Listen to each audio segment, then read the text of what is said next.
4 సీతాఫలం మండి డివిజన్‌కి కార్పొరేటర్‌గా ఉన్నారు అవును. కదా! ఏం చేసిర్రు మేడం? చెప్పుకోదగ్గ పనులు ఒక 4, 5 చాలా పనులున్నాయి. గత 10 సంవత్సరాల కంటే ముందు ఎన్నో ఇష్యూస్ మా డివిజన్‌లో ఉండే. నేను వాస్తవానికి చెప్పాలంటే రాజకీయ పరంగా నాకు ఎటువంటి అవగాహన లేదు.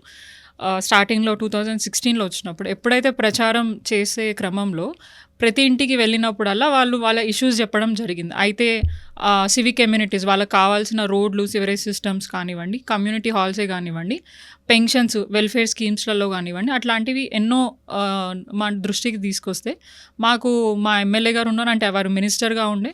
సో, మాకు నిధులు కూడా ఎటువంటి ఇబ్బంది కలగకుండా రావడం జరిగింది. సో, ప్రధానంగా 3 విషయాలు నేను చెప్పగలుగుతాను.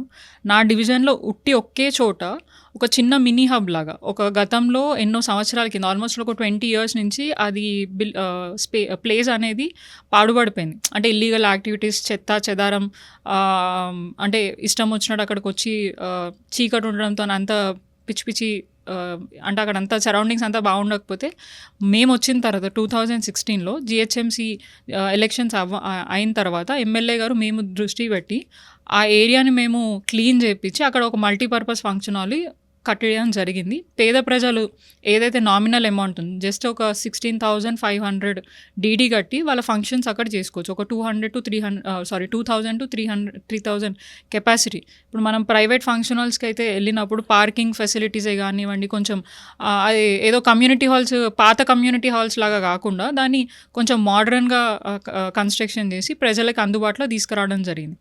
అదే కాకుండా ఎడ్యుకేషన్, అప్పుడు గతంలో బీఆర్ఎస్ పార్టీ ఉన్నప్పుడు కేసీఆర్ గారు కేజీ టు పీజీ ఉచిత విద్య అని చెప్పడం జరిగింది. సో, దాన్ని కూడా మా సీతాఫలం మండి డివిజన్లోనే ప్రారంభించారు. జియో కూడా అప్పుడే రాగానే అక్కడి నుంచే స్టార్ట్ అయింది. అక్కడ చాలామంది ఇంటర్మీడియట్, జూనియర్ కాలేజ్ వాళ్ళు, డిగ్రీ కాలేజ్ వాళ్ళు చాలామంది స్టూడెంట్స్ చదువుకున్నారు. బట్ అన్ఫార్చునేట్లీ అది చాలా పాత బిల్డింగ్. వాళ్ళ అక్కడ పూర్తి స్థాయిగా ఎమ్యూనిటీస్ లేకపోతే సార్ దాన్ని కూడా దృష్టిలో పెట్టుకొని మేమందరం కలిసి కేసీఆర్ గారి దగ్గరికి పోయినప్పుడు ఒక 30 కోట్ల నిధులు వారు మాకు ఇవ్వడం జరిగింది. అది ఇప్పుడు కన్స్ట్రక్షన్ అవుతుంది. బట్ ఇప్పుడు ఒక 1.5 year నుంచి ఆ వర్క్ కూడా ఆగిపోయింది. అండ్ మెడికల్ ఫెసిలిటీస్, మేము మా సీతాఫలం మండి కానివ్వండి, సికింద్రాబాద్ ఏరియాలో ప్రైవేట్ హాస్పిటల్స్ అంత దగ్గరగా ఉండవు. అన్ని చిన్న చిన్న క్లినిక్సే ఉంటాయి. ఏదైనా ఎమర్జెన్సీ కావాలన్నా అయితే గాంధీకి వెళ్ళాలి, లేదంటే అపోలో, యశోద ఇట్లాంటి ప్రైవేట్ నిమ్స్ హాస్పిటల్కి వెళ్ళాలి, చాలా దూరం. సో, దాన్ని కూడా దృష్టిలో పెట్టుకొని ఒక 60 ఏళ్ళ పైగా ఉన్న ఒక ఓల్డ్ హాస్పిటల్ యూపీహెచ్సి కుట్టివెల్లోడి అంటారు. సో, ఆ హాస్పిటల్ని కూడా డెమాలిషన్ చేయించి 50 to 100 బెడెడ్ హాస్పిటల్ పెట్టాలని చెప్పేసి 7 కోట్ల రూపాయల శాంక్షన్ తీసుకున్న, అది కూడా వర్క్ ఇప్పుడు జరుగుతుంది. సో, అదే కాకుండా ఇప్పుడు సెట్విన్ యూజువల్గా మనకి ఏమంటారు, ఎంప్లాయ్మెంట్ క్రియేట్ చేయాలి అంటారు. ఇప్పుడు మనం అన్ని విధాలుగా అందరికీ సపోర్ట్ చేయకపోయినా కొద్దో గొప్ప మనం చేయడానికి అవకాశం ఉంది. కాబట్టి గతంలో మా పద్మారావు గారికి స్పోర్ట్స్, ఎక్సైజ్, సెట్విన్ సంస్థ అంతా పోర్ట్ఫోలియోస్ ఉండే. సో, వారికి ఉన్న పవర్ తోటి హోల్ సిటీలో ఉండే సెట్విన్ని మేము మా సీతాఫలం మండిలో పెట్టి అక్కడ ఉన్న చాలామంది మహిళలకి, సింగిల్ ఉమెనే కానివ్వండి, డ్రాప్అవుట్ స్టూడెంట్సే కానివ్వండి, యంగ్స్టర్స్కి ఎవరికైనా స్కిల్స్ అవసరం ఉన్న వాళ్ళకందరికీ computer courses, tailoring, fashion designing, beautician course, hotel management, ఇవన్నీ కోర్సెస్ అక్కడ పెట్టి అక్కడ చాలామంది దాన్ని యూటిలైజ్ చేసుకునే విధంగా, అది కూడా వాళ్ళు నామినల్ జస్ట్ ఒక 1,000 రూపీస్ 2,000 అమౌంట్ కట్టి 3 months or 4 months వాళ్ళకి అవసరమైనన్ని రోజులు కోర్స్ అక్కడ తీసుకొని ఆ సర్టిఫికేషన్ కూడా సెట్విన్ ప్రొవైడ్ చేసిన తర్వాత జాబ్ ఎంప్లాయ్మెంట్స్ కూడా వాళ్ళకి టైఅప్ ఉన్న కొన్ని ప్రైవేట్ కంపెనీస్ తోటి లైవ్లీహుడ్ కూడా మేము ప్రొవైడ్ చేయగలిగినాం.